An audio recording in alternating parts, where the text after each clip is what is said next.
ngaha turaje nyagasani tw'abanyantege n'abanyabyaha kugira ngo twegere ubwiza bwawe ku mpuhwe zawe tugiriye, ubane natwe maze dukore ugushaka kwawe ngaha kuri buri munsi kuko dukunda byahebuje.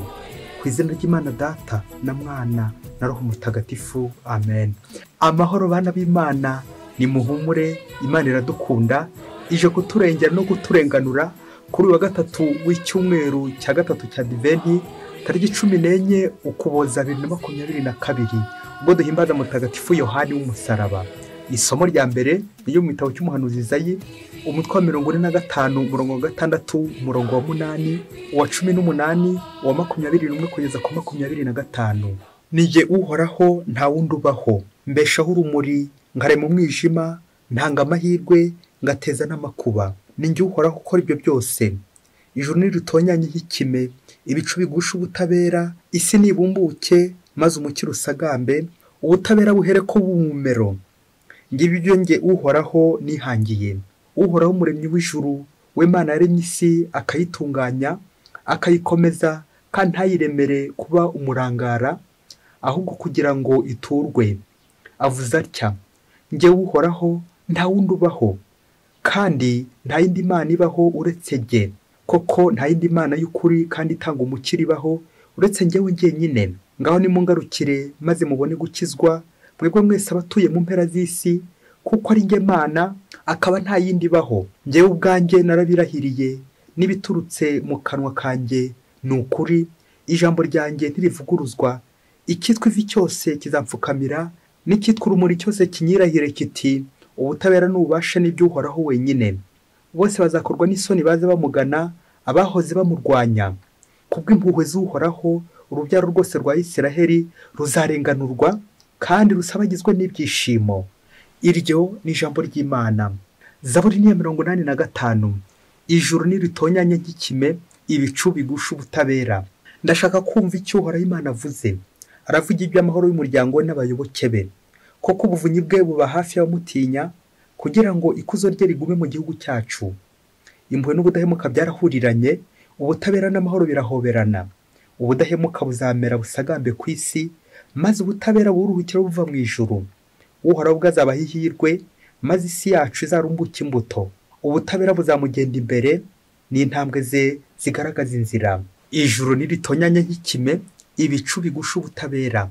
Nyagasani Yesu nabane namwe. Amagambo mu Ivanjili ntagatifu yanditswe na Luka, umutwe wa 7 umurongo wa 18 kugeza ku 23. Muri icyo gihe Yohani Batista ahamagara babiri mu bigishwa be, abatuma kuri Nyagasani kumubaza bati: mbese uri wa wundi ugomba kuza, cyangwa se dutegereze undi? Abo bantu basanga Yesu baramubwira bati: Yohani Batista yakudutumyeho ngo, mbese ni wowe wa wundi ugomba kuza, cyangwa se dutegereze undi? Ubwo Yesu akaba arakiza abarwayi benshi n'abamugaye n'abahanzweho na roho mbi, agahumura n'impumyi nyinshi. Nuko arabasubiza ati: nimugende mubwire Yohani ibyo mwabonye n'ibyo mwumvise. Dore impumyi zirahumuka, abacumbagira baragenda, ababembe barahumanurwa, ibipfa amatwi birumva, abapfuye barazuka, n'abakene barabwirwa inkuru nziza. Kandi hahirwa tuzatsitara ku mpamvu yanjye. Iyo ni Ivanjili ntagatifu. Bakristo bavandimwe, Yesu Kristo akuzwe. Anga tugeze ni kuri buri munsi, Nyagasani araduhamagaye kugira ngo tugirire neza, aturengere kandi aturenganure, bityo dukomere dushikame mu bukristo bwacu, twemera Imana umushobora byose, umuremyi wacu utugira neza buri munsi. Natwe rero bavandimwe turabanyantege n'abanyabyaha, abarwayi, indembe, abababaye, abanyabibazo. Ngaha tuje imbere Nyagasani tumuzana ibibazo byose, tubona byaburi ibisubizo. Uburwayi bwanze gukira, imanza zanze kurangira, aho twagiye turengana, kugira ngo Nyagasani umucamanza w'intabera aturengere kandi aturenganure, maze natwe tubeshweho na Nyagasani, twunga ubumwe na Nyagasani. Amasomo y'uyu munsi araryoshye cyane, ngo tujye kuzirikana ku ngingo buri mukristo wese atakagombye kubura gutekerezaho, cyangwa na buri muntu wese wegera Imana. Ikibazo tujya twibaza kenshi, icyo kibazo rero niyo ngingo remezo yacu tujye kuzirikana, kigira kiti: kuki intungane arizo zibasirwa n'ibyago? Twanakongera tuti: kuki abagerageza kwitwara neza hano mu buzima, afite imyitwarire myiza y'ubukristo ndetse n'ibindi byinshi cyane, imico myiza, aribo bahura n'ibigeragezo? Ibisubizo byose tuza kureba, turaza kureba ko harimo akarengane, ariko ako karengane ni uzaturengera akaturenganura ni Imana yonyine. Ubwo tuza kugaruka ku gisubizo cyitwa le témoin, umuhamya. Mbere yo kubwira ibintu bitatu tuza kuzirikanaho biza kudufasha gusubiza icyo kibazo, kuki abantu bagerageza kwitwara neza hano ku isi aribo bahura n'ibigeragezo. Reka maze mbatembereze mu ishuri ry'ububabare, aho ububabare bwitwa mu gifaransa mystère de la souffrance. Ububabare ni iyobera. Ntitwabura gusubiramo ko iyobera, le mystère, atari ikintu gitumvikana, ahubwo iyobera ni ikintu gishobora kumvikana ariko ntukimara amazi ko cyakabaye ugacyumvaho ntukirangize. Kubera iki? Agatwe kacu ni gato, ubwenge bwacu buracagase avec des limites. Na niyo mpamvu twumva bike ku by'Imana, kuko Imana ubwayo niyobera, c'est un mystère. Tugerageza rero kwiyumvaho, ntabwo avuga ngo namenye Imana naraminuje, ahubwo tuyimenyaho, tuyumvaho. N'ibibazo burya ntabwo twakabibona igisubizo kuko turi abantu twebwe, ahubwo Imana, kubera ko Imana ari umuremyi, twebwe tukabibiremwa, kandi ibiremwa bigira intangiriro bikagira n'iherezo, izo des limites. Uko ibiremwa nyine bidashobora kumaramaza mu bintu byose, nanone niyobera naryo ntabwo twarirangiza ngo tubimaramaze uko ryakabaye.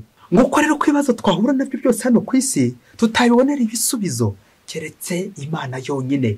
Nguko bashobora guturenganya, ariko ibisubizo ntitwabibona. Impamvu turi kurengana, impamvu turi guhura n'ibyago, ntabwo dushobora kubona ibisubizo byuzuye usibye Imana yonyine ifite ibisubizo byuzuye. Dieu seul peut en juger. Imana yonyine ishobora guca urubanza koko rukaba urw'intabera ko tugenda tubyumva.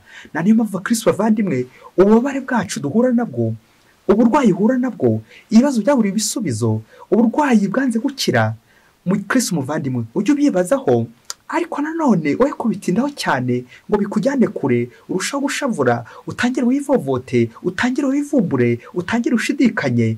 Ahubwo ujye uzirikana ngo Imana yonyine niyo ifite igisubizo. Imana yonyine. Ako kantu bakristo bavandimwe, Imana yonyine. Iyo tuzirikana ko Imana yonyine iturenze kandi ifite ibisubizo byose, bidutera noneho kuyizera, kuyemera ndetse no kuyikunda. Nguko tugomba kugenza uyu munsi, bityo kibazo ko tugenda tugitekerezaho, nawe utekereza ibintu byose ufite byaburiye ibisubizo. Utekereza ahantu hose warenganye, maze nawe uze kugomeza wibaza uti, kuki umukristo, kuki umuntu ugerageza kwitwara neza ari uhura n'ibigeragezo? Muri uko kuzirikana kuri icyo kibazo, reka tuzirikane ibintu bitatu tuza kugenda tuboneramo igisubizo. Ingingo ya mbere, ingero z'abahamya. Ingingo ya kabiri, gukomera ku Mana. Ingingo ya gatatu, ikigeragezo. Turaza gusoreza ku kigeragezo, buri wese koko arebe uburyo yitwara mu kigeragezo, cyane cyane igihe urengana. Kuki abagerageza kwitwara neza kuri iki si abakristo aribo bahura n'ibigeragezo? Icya mbere, ingero z'abahamya, de témoin. Abagerageza kudusangiza ubuzima bwabo ni benshi, kandi buryo ubuzima ni ishuri ugenda wigiraho, ukareba ukora nabi, ukagerageza kuzamurusha kudakora nabi, ukabona ukora neza ukamwigiraho ibyiza, bityo bibi ukabireka, ibyiza ukabyigana kandi ukabikurikiza. Tujya tubona ingero nyinshi muri Bibiliya z'abantu bihanganiye ibigeragezo ndetse bahuye n'ibyago bagahura n'ububabare. Hari mu gitabo cyabo tujya tubibona cyane uburyo we yahangayitse kandi ari intungane, agatotezo gahura n'ibyago, kibasirwa n'ibyago byinshi cyane, ariko byaje kurangira tubona ko Yobu impamvu yabajustifiye, impamvu yarenganuwe, nuko yakomeye ku Mana, nuko atigeze atuka Imana. Ibintu n'abantu byamushizeho, ariko agakomera ku Mana. Nguko kurengerwa no kurenganurwa n'Imana. Umuhamya wa kabiri twabona n'abahanuzi. Abahanuzi nk'abavugira Imana imbere ya rubanda, imbere y'imbaga, abo nibo bama guhura n'ibibazo, ibitotezo. Ariko se ako karengane bahura nako, aho bajya barenganurwa? Kumvise umuhanuzi Izayi, kumva umuhanuzi Yeremiya ari imbere y'abakuru, bakamugambana, bakamucira urubanza, bakamurenganya. Kumvise n'umuhanuzi Eliya, n'abandi bose bajya bakomera ku Mana. Uburyo abami batari baboroheye bamwe na bamwe cyangwa abategetsi, abo bose bakarenganywa. By'umwihariko ndifuza kugaruka ku bahamya batatu abanyuma tujye kujyaho, Yohani Batisa, ari nawe turi kuzirikana muri iki gihe cya Divine, cyane cyane iki cyumweru cya gatatu Gaudete, ibyishimo bituruka mu mvune, bituruka mu karengane, bituruka mu mibabaro, ari naho umukiro nyine. Ibyo byishimo rero nibyo baturarikira uyu munsi bya Yohani Batisa. Yohani Batisa yishima ryari? Yishima nyine igihe heza murenganuye. Ubwo twagiye tubyumva, Yohani Batisa umuhamya wa Yezu Kristo, ariko ntibyamubuje guhura n'ibibazo, akarengane, prison, ibibazo, gufungwa, Herode akamufungisha azira iki? Ubutabera, ukuri, bikaza kurangira nyine arenganye. Uwo rero ni umuhamya nawe utugaragariza uburyo abantu b'Imana nyine banarengana. Umuhamya wundi dukurikijeho ni Bikira Mariya. Bikira Mariya nicyo yaravuze ati umwana wa Mariya ntatana n'umubabaro w'umusaraba, kandi ngo ntawe ujya mu ijuru atababaye, ntawe ujya mu ijuru adapfuye. Nk'uko ibibazo bitakagombye kudutesha umurongo w'Imana ahubwo bikadukomeza. Tuzi imvune Bikira Mariya yahuye nazo, kandi ngo yaratwaye umwana w'Imana. Tuzi uburyo yahunze nk'abandi bose n'izindi mpunzi zose. Tuzi ibyago yagize byinshi cyane, ngo abare burirwa Bikira Mariya buri wese aze kubusubiramo. Wongera ureba ko gahinda Bikira Mariya yagize, ako karengane, kandi ngo yaratwaye Imana, yari afite umwana w'Imana. None koko umuntu ufite Imana kuki ahura n'ibibazo, akarengane, irigeragezo, ibitotezo? Mbese nk'urugero rwa Bikira Mariya. Ariko urugero rw'ubuhamya tuza gusoreza kuri iyi ngingo, ubuhamya bwa Yezu Kristo. Ngo Yezu Kristo ahangaha ku musaraba twese tugomba kwigana, gukurikira ndetse no gukurikiza Yezu Kristo wababaye par excellence, umuhamya w'ukuri, umuhamya twese tugomba gufatiraho urugero. Niwe warenganye, nanjye kuvuga by'agatangaza, akarengana by'akarusho, kandi ari umwana w'Imana, nta kibi yigeze akora. Ariko se kuki yarenganye? Kuki Yezu Kristo Imana yahuye n'ibibazo hano ku isi ndetse n'urupfu yewe bakamurenganya bikaza kurangira koko atanarenganuwe. Urubanza rwa Yezu na n'ubu ntabwo ararenganurwa. Ngo ko rero abakristo bavandimwe natwe izo ngero zose tumaze kureba, cyane cyane urwa nyuma Yezu Kristo rudufashe natwe mu bibazo duhura nabyo. Ese ninde njya nigana? Ese ninde ngomba kureberaho?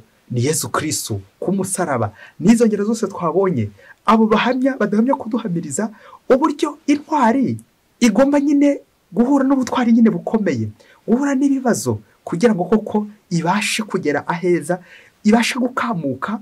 Ngeyo ya ntore, ngeyo yaza huyungurirwa mu muriro.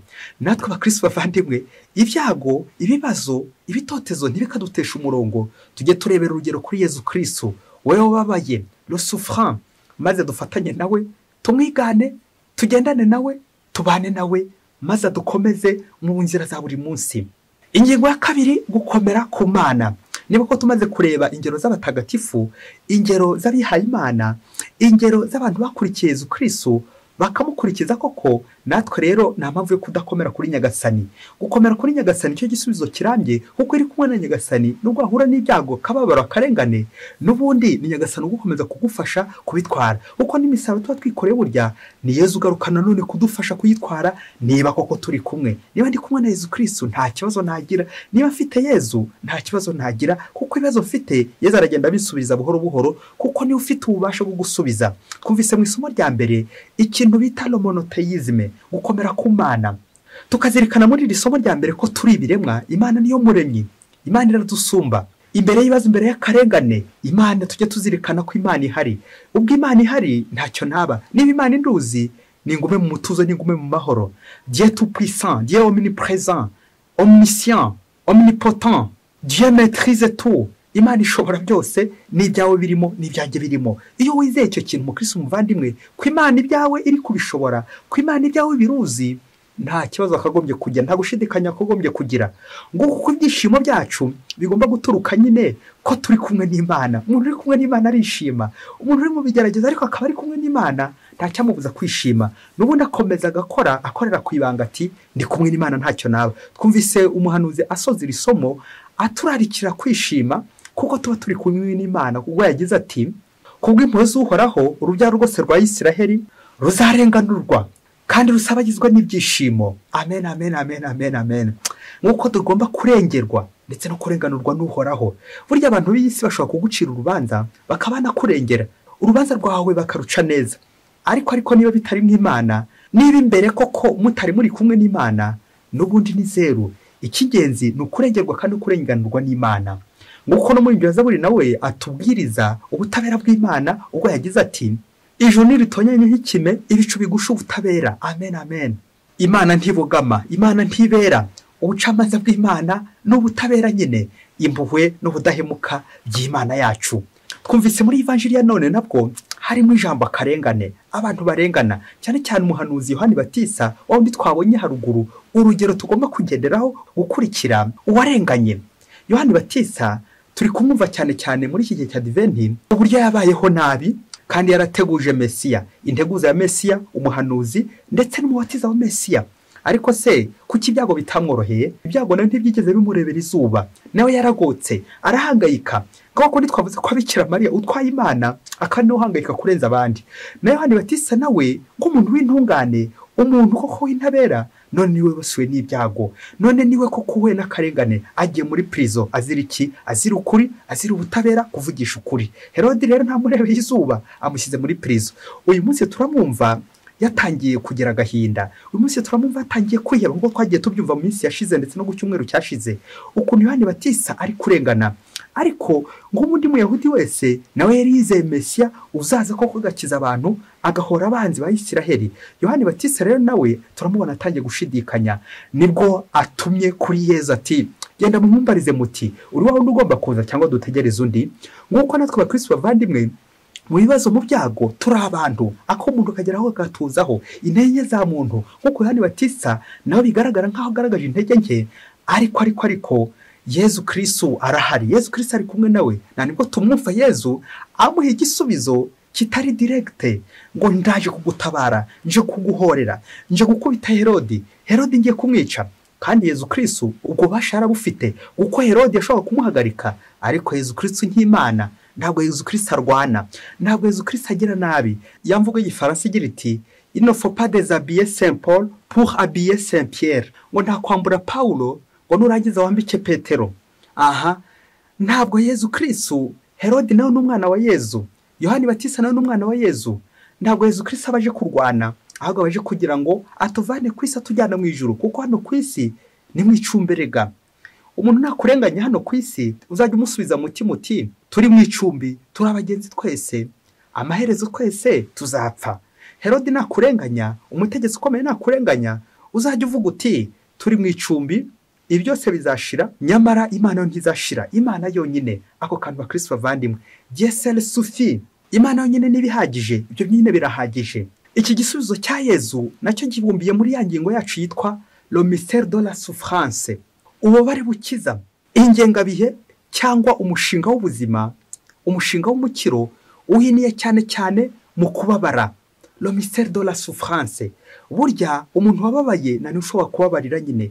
Yezu Kristo arabanza nawe akababara kugira ngo tubabarire. Turamwumva asubiza Yohani Batista, akamusubiza ibyo ari gukora. Impumyi zirabona, ibipfamatwi birumva, abarwayi barakira, abapfuye barazuka.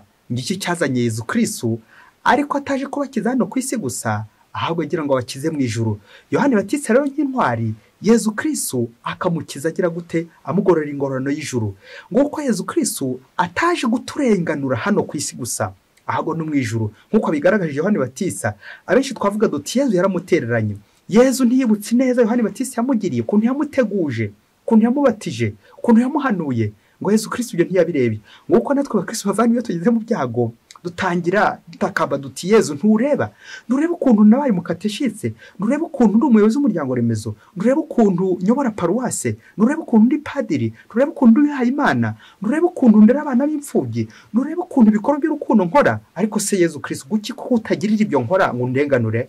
Ntabwo Yezu Kristo areba gusa kuri intungane, kuri umukristo w'indani, ahubwo Yezu Kristo icyo areba ikiri hejuru, gisumbye hejuru, icyo azaguha umukiro nyawo, umukiro w'ijuru. Ese abakristo bavandimwe, tujya twibuka ko igihembo nyacyo ari igihembo cy'ijuru. Ibyo byose dukora hano ku isi, ibibazo bitoteza ibyago twahura nabyo, tujya twibuka ko igisubizo nyacyo ari Yezu Kristo uzakiduha mu ijuru. Aho ni mu ijuru rero.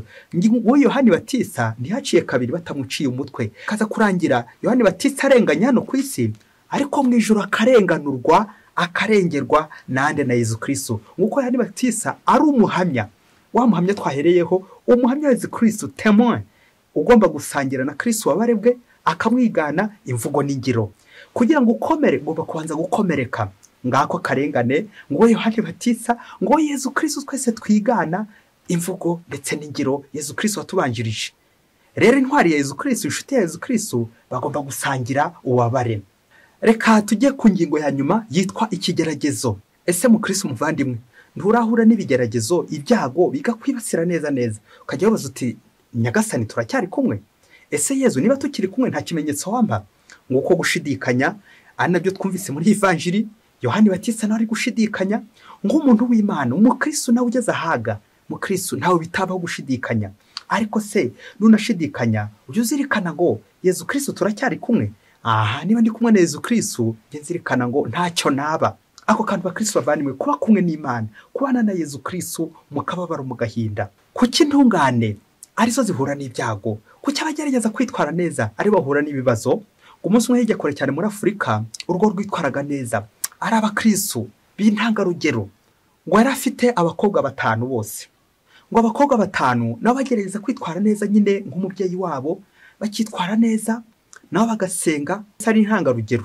Ngo ariko ngo abantu bo muri quartier ngo bavugaga ko uyu mubyeyi aroga, nuko bigatuma abantu benshi batamwegera badakandagira mu rugo rwe. Uyu mugabo rero ngo akaba yarakundaga umukobwa w'imfura, yaramukundaga cyane. Yumvikana umukobwa niwe agerageza no kwitwara neza muri bagenzi be. Uyu mugabo rero akamukunda. Urugo rero nubwo rwasengaga ariko rugahura n'iki kibazo cyuko nta bantu bagera iwabo. Bavugaga ko nyine uyu mugabo aroga. Nuko igihe kiza kugera rero abakobwa ko ari 5 uko bakomezaga kugenda bakura ntihagera n'umwe basaba. Kuki batabasabye? Nawe igisubizo wakiha nuko bavugaga nyine ko se aroga. Ubwo byumvikana abasore bagatinya kuza gusabira muri rugo hato batazazana kabutindi mu ngo zabo. Nuko abantu benshi batinya muri rugo, bamera nk'abigunze muri rugo nubwo basengaga, ariko icyo kibazo cy'icyasha cyari kibariho ko baroga. Igihe kiza kugera uyu mugabo aza kwitaba Imana. Ngaho nawe tekereza uburyo noneho b'abakobwa bagiye gusabwa, b'abakobwa bagiye kubohorwa, b'abakobwa bagiye kurenganurwa, dore ko bari bararenganye n'imyaka yabo rero iri kuba myinshi, bari mu rugo iwabo. Kubera iki? Babaziza ko se aroga. Wa mubyeyi bamaze kumushyingura, ba basore koko bajya batambuka muri rwa rugo. Urumva umukobwa w'imfura niwe witwaraga neza, agerageza rwose kwitwara neza. Nuko igihe kiza kugera abakobwa barabasaba bose, bahereye ku muhererezi, bakurikiraho gutyo. Bageze ku mwana w'imfura we ntibamusaba, ntihagira umushaka, kugeza igihe agira imyaka 40 nta n'umwe uraza no kumubaza izina. Gukarantika, ageze igihe akarantika 40 yose nta musore umugera iruhande. Bamwe bakibaza bati kuki uriya muhererezi wenda tunabona ari we ngare kurenza abandi, n'abari abandi bose ubona atari we witwara neza kurenza umwana w'imfura, kuki bari ari bo basabye umwana w'imfura ntibamusabye? Icyo kibazo kirakomeza, baza kubibonera igisubizo, baravuga bati burya umwana se akunda niba ari umurozi amusigira ibirozi bye, n'umwana se akunda iyo ari umurage w'agaciro nta niwe awusigira. Nguko rero kwa mukobwa w'imfura ari we nyine se yasigiye ibirozi. Nuko abasore bacikaho muri urwo rugo, babakobwa ko ari 4 barabasaba, wa wundi we asigara gutyo kandi ari witwaraga neza, niwe agerageza kwitwara neza, none ntibamusabye. Agumye iwabo, agumiye iwabo. Uyu mukobwa azize iki? Igisubizo nta kindi, azize se, ngo se n'umurozi, kandi se yamukundaga kurenza barumuna be, se niwe yakundaga mu bana be, ngo ubwo nyine niwe wasigiye uburozi. Bakristo bavandimwe, Yezu Kristo akuzwe. Nguko abantu benshi barenganye hano ku isi, nguko abantu benshi bari mu bibazo, gahinda, ibitotezo bya bindi bidashira, bakabura ndetse n'uwo zabarengera. Nguko Yohani Batista nawe ari mu mugozi, ari mu buroko, ari kumva Yezu ahari, ariko umugozi uri kumurya, ibibazo biri kumurya. Nguko uko n'uyu mukobwa nawe ari mu rugo wabo, arababaye, yari afite ibintu byose byamufashaga no gushaka nawe, ubwiza yari afite bw'inyuma, ubw'imbere nabwo bufite, ari imfura, ari intwari, ariko se kuki batamusabye? Kuki batagiye ku mugabo nk'abandi bose kandi ibyangombwa byose abyujuje? Bakristo bavandimwe, ngiki icyo bita akarengane, ngiki ikibazo bita akarengane muri gisi, kugucuriraho ibintu. Ese mu Kristo nturajya mu rubanza abantu bakagaragaza ibimenyetso byose, kuri gisambo, kuri umusambanyi, kuri umusinzi, ibimenyetso byose bikagufata, ariko atari byo. Nturabona umuntu bise umurozi bakamwita umurozi ko aroga, ariko atari byo, bigaragare nta kimenyetso yigeze abona ko ari umuntu yishe. Yewe bashobora no gukibona ko ari umuntu yishe kandi koko banamubeshyera. Nguko ngibyo ibibazo bakristo bavandimwe by'ingutu turwana nabyo, ibibazo by'akarengane biri hano ku isi byinshi cyane, byinshi cyane.